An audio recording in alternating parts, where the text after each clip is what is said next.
السلام علیکم، میرا نام ایڈوکیٹ قرۃ العین زینب ہے اور آج ہم یہاں پہ بات کریں گے تیزاب گردی کے متعلق۔ تیزاب پھینکنا شدید ظالمانہ جرم ہے۔ اس جرم میں مجرم متاثرہ شخص کو صرف جسمانی ہی نہیں بلکہ شدید ذہنی اذیت سے بھی دوچار کرواتا ہے۔ یہ جرم زیادہ تر عورتوں کے ساتھ کیا جاتا ہے۔ تیزاب پھینکنے کے واقعات میں زیادہ تر درپردہ وجوہات گھریلو تشدد، شادی سے انکار، انتقام اور حسد کے جذبات ہوتے ہیں۔ عموماً تیزاب تشدد کا شکار ہونے والی خواتین کے چہرے پر پھینکا جاتا ہے۔ اکثر اس جرم کے پیچھے فرسودہ رسم و رواج اور پسماندہ رویے یا زمین و جائیداد کے جھگڑے بھی ہوتے ہیں۔ 2025 میں پنجاب ایسڈ کنٹرول بل پاس ہوا۔ تیزاب گردی کے بھیانک جرائم کو روکنے کے لیے اور تیزاب کی خرید و فروخت کو باقاعدہ بنانے کے لیے یہ ایک انقلابی قانون ثابت ہوا ہے۔ اس کو 2025 میں پنجاب اسمبلی نے متفقہ طور پر منظور کیا۔ اس ایکٹ کے تحت بغیر لائسنس تیزاب کی فروخت ممنوع ہے اور خلاف ورزی پر سخت سزائیں مقرر کی گئیں اور جرمانہ بھی عائد کیا گیا۔ یہ بہت ضروری ہے کہ اتنے خطرناک محلول کو عام بازار میں ایسے کھلے عام نہ بیچا جائے۔ اب سے تیزاب بیچنے والے کو لائسنس حاصل کرنا ہوگا اور اسے ریکارڈ بھی رکھنا ہوگا۔ ویسے تو ملک میں اور بھی قوانین موجود تھے، جیسے کہ 2011 میں تعزیرات پاکستان کی دفعہ 336A اور 336B میں اضافہ ہوا تھا اور اس میں تیزاب سے جلانے کو سنگین اور سنجیدہ جرم قرار دیا گیا تھا۔ ایسا کوئی بھی گلا دینے والا آتش گیر مواد جو انسانی جسم کے کسی بھی عضو کو برباد کر دے، زخم پہنچائے، شکل خراب کر دے یا کاٹ دے، اس میں تیزاب، زہر، دھماکہ یا دھماکہ خیز مواد، کوئی بھی مہلک یا کوئی بھی اور کیمیکل جو جسم کو گلائے یا نقصان پہنچائے اس میں شامل ہے۔ یعنی ایسا کوئی بھی مواد جو انسان کے جسم کو نقصان پہنچا سکتا ہو اس کے زمرے میں آئے گا۔ اس قسم کے کسی بھی مواد سے جو کسی کو نقصان پہنچائے گا تو اسے کم سے کم سزا 14 سال اور اس کی عمر قید کی بھی ہو سکتی ہے۔ اس کے علاوہ جرمانہ 10 لاکھ روپے تک ہو سکتا ہے۔ یہ جرم قابل دست اندازی قانون اور ناقابل ضمانت اور ناقابل راضی نامہ ہے۔ جنوبی پنجاب میں بہت تسلسل سے ایسے واقعات سامنے آ رہے ہیں جن میں تیزاب یا کسی دیگر کیمیکل مادے سے عورتوں کو جلایا جا رہا ہے۔ تیزاب سے متعلق بنائے گئے قوانین میں اس سے وابستہ جرائم بھی شامل ہیں، جیسے کہ چولہے سے جلنا، گیس کا اخراج، تیزاب پھینکنا، بجلی کے جھٹکے دینا، ارادتاً کسی کو زہر یا کیمیائی مواد پلا دینا۔ تعزیرات پاکستان کی دفعہ 336A کے تحت ان مقدمات کی سماعت سیشن کورٹ میں ہو سکتی ہے۔ اس قانون کے تحت جرائم ناقابل ضمانت ہیں، البتہ ملزم کی گرفتاری کے لیے وارنٹ ضروری ہے۔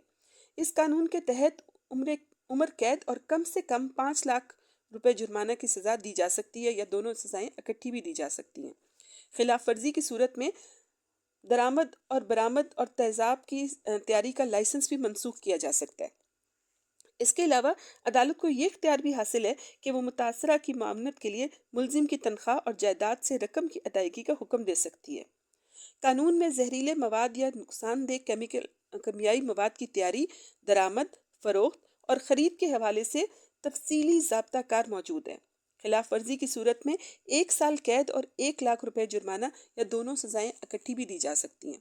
دوسری بار جرم سرزد ہونے کی صورت میں سزا اور جرمانہ بھی دگنا ہو جاتا ہے۔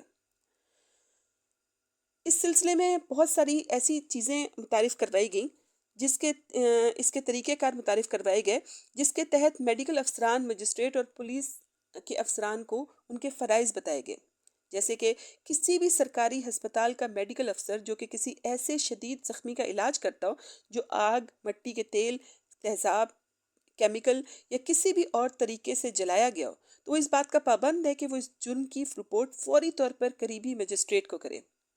اگر اس طرح کی معلومات کسی نزدیکی تھانے کے انچارج کو ملے تو وہ پابند ہوگا کہ وہ اس معاملے سے متعلق فوری طور پر قریبی مجسٹریٹ کے سامنے معلومات ان کو پیش کرے۔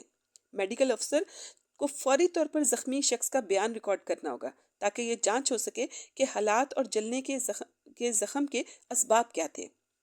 اگر زخمی متاثرہ شخص یا عورت بیان دینے کی حالت میں ہو تو مجسٹریٹ بھی اس کا بیان ریکارڈ کرے۔